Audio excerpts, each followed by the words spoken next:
ഈ ക്വാർട്ടേഴ്സിലെത്തി അത് ബന്ദോബസ്ത് ചെയ്തതാണ്. പിറ്റേ ദിവസം രാവിലെയാണ് ഇൻക്വസ്റ്റ് നടത്തി മറ്റ് മഹസർ തയ്യാറാക്കിയതും മറ്റ് ഇൻവെസ്റ്റിഗേഷന് അപ്പം തന്നെ ആരംഭിച്ചതാണ്. സംശയം തോന്നിയപ്പോൾ തന്നെ സയന്റിഫിക് ഓഫീസർ, വിരലടയാള വിദഗ്ധരെ, ഫോട്ടോഗ്രാഫർ എല്ലാവരും ഈ സ്ഥലത്ത് തന്നെ. അന്ന് വൈകുന്നേരമാണിത്. ഒരു 174 കേസായിരുന്നു. അന്ന് ഈ കുട്ടിയെ വൈകിട്ട് സംഭവിച്ചതിന് ആശുപത്രി കൊണ്ടുപോയിരുന്നു. അന്ന് തന്നെ ഈ സംഭവം നടന്ന ഈ ക്വാർട്ടേഴ്സിലെത്തി അത് ബന്ദോബസ്ത് ചെയ്തതാണ്. പിറ്റേ ദിവസം രാവിലെയാണ് ഇൻക്വസ്റ്റ് നടത്തി മറ്റ് മഹസർ തയ്യാറാക്കിയതും മറ്റ് ഇൻവെസ്റ്റിഗേഷന് അപ്പം തന്നെ ആരംഭിച്ചത്. സംശയം തോന്നിയപ്പോൾ തന്നെ വിരലടയാള വിദഗ്ധരൊക്കെ ഉണ്ടായിരുന്നു സാറേ. സയന്റിഫിക് ഓഫീസർ, വിരലടയാള വിദഗ്ധരെ, ഫോട്ടോഗ്രാഫർ എല്ലാവരും ഈ സ്ഥലത്ത് തന്നെ ഇതിൻ്റെ ഇൻക്വസ്റ്റ് സമയം മുതൽ സ്ഥലത്തുണ്ട്. സീൽ ചെയ്തതാണ്. നമ്മൾ ഈ ബ്ലഡൊക്കെ സീൽ ചെയ്ത് തരുന്നത് അവർ സയന്റിഫിക് ഓഫീസറാണ് ഈ കുട്ടിയുടെ ബ്ലഡ് ഇത് സീൽ ചെയ്ത് തരുന്നത് അവിടെ.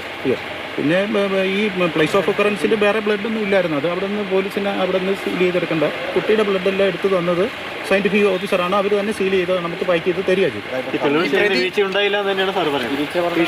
100% പോലീസിന്റെ ഭാഗത്തു നിന്ന് ഇതിനകത്തൊരു യാതൊരു വീഴ്ചയും ഉണ്ടായതായിട്ട് അന്വേഷണ ഉദ്യോഗസ്ഥൻ എന്ന നിലയിൽ എൻ്റെ വ്യക്തിപരമായ പ്രതി അർജുൻ എന്നുള്ളൊരു കണ്ടെത്തൽ അത് ശരി തന്നെയാണ്.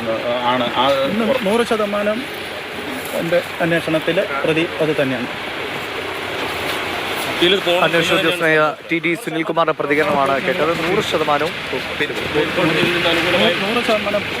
മതിയായ തെളിവുകളുണ്ട്. ബഹുമാനപ്പെട്ട ഞങ്ങളുടെ മേലധികാരികളുമായിട്ട് ഡിസ്കസ് ചെയ്ത് വിവരങ്ങൾ അറിയിച്ച് ഞങ്ങൾ പോകും.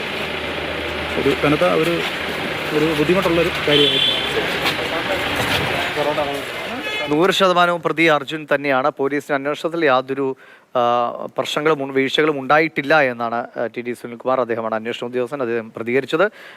മേലുദ്യോഗസ്ഥരുമായി ചർച്ച ചെയ്ത് അടുത്ത നടപടികളിലേക്ക് പോകുമെന്നുകൂടി അദ്ദേഹം വ്യക്തമാക്കുകയാണ്. നേരത്തെ പ്രോസിക്യൂട്ടറും പറഞ്ഞത് അപ്പീൽ നൽകാനുള്ള എല്ലാ സാധ്യതകളും പരിശോധിക്കും, ആ രീതിയിൽ മുന്നോട്ട് പോകും.